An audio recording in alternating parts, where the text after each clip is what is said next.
Swelling की stages आती हैं। स्वेलिंग कॉम्प्लिकेटेड प्रोसेस होता है क्योंकि pharynx control both respiration and swelling.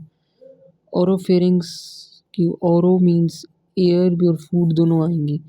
3 stage होती है। Voluntary it initiate the swelling process, pharyngeal it involuntary it moves the food to the pharynx to esophagus, it moves the food from pharynx to stomach.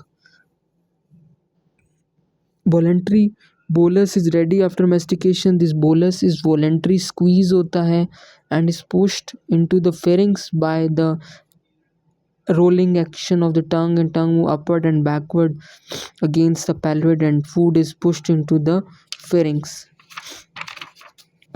Pharyngeal stage of the swelling, bolus which enter the pharynx, it stimulate the ISRA, esophageal swelling receptor area, जो present होते हैं pharyngeal opening के पास। From this receptor trigeminal glossopharyngeal nerve send the sensory signal to the medulla oblongata within the tractus solitarius area in the medulla and the lower pons that control the swelling is the area in the lower medulla and the pons that control the swelling is the deglutition or swelling center. It has the two main function. It inhibit the respiratory center of the medulla, or it send the motor impulses from the swelling center to the pharynx and the esophagus through the cranial nerve 5, 9, 10, 12. बस यही बात लिखनी है। Sequence क्या होती है pharyngeal stage of swelling के? Soft palate की सबसे पहले जिक्र आएगी। सॉफ्ट पैलेट होगी वो मूव अपवर्ड जाएगी और इंटरनल लेयर्स को क्लोज करेगी, नेजल कैविटी को। पैलेटोफेरेंजियस फोल्ड्स ये क्या करेंगे? मीडियली मूव करेंगे और एक स्लिट बनाएंगे और impedance for the large object to pass. Vocal cords will move come closer to each other. Larynx is raised upward and anteriorly by the neck muscles. Destruction of vocal cord causes a strangulation. बस ये बात पता होना चाहिए।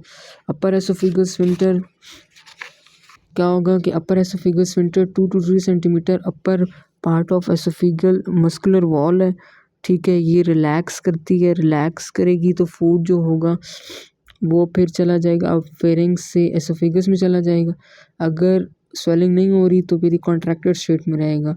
Entire muscular wall of pharynx, जब larynx raise हो गया और जब ये रिलैक्स हो गया एसोफेगल स्फिंक्टर, तो फिर फेरिंग्स जो होगा वो कॉन्ट्रैक्ट करेगा।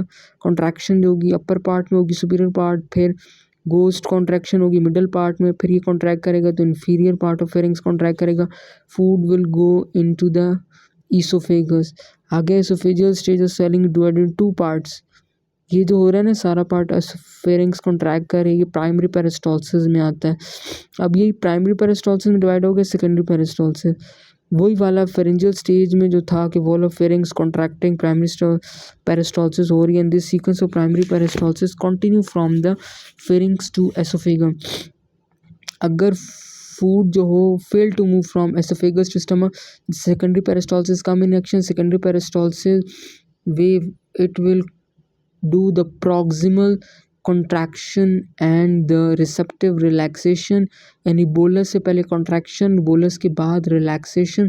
Secondary peristaltic wave appear partly by the intrinsic neural circuits. Intrinsic neural circuits जो कि होता है distension of gut, यानी माइंटेरिक प्लेक्सिस की यहाँ पे बात हो रही है। appear by the mesenteric plexus, और mesenteric plexus का वर्क परफॉर्म करता है distension of gut. Secondary peristalsis और also appear when the appear by the reflexes जो originate करते हैं in the pharynx which are transmitted upward through the vagus nerve to the medulla, और फिर इसके बाद ये esophagus में जाते हैं through the vagal and glossopharyngeal nerve. यहाँ पे जो 2 पॉइंट हैं ये बहुत इंपॉर्टेंट है। अपर पार्ट ऑफ स्टमक 1/3 होता है वो स्ट्राइटेड मसल्स होते हैं, receive the efferents from the vagus and the glossopharyngeal. Lower part of stomach smooth muscle होते हैं, receives the smooth efferent from the vagus nerve. बस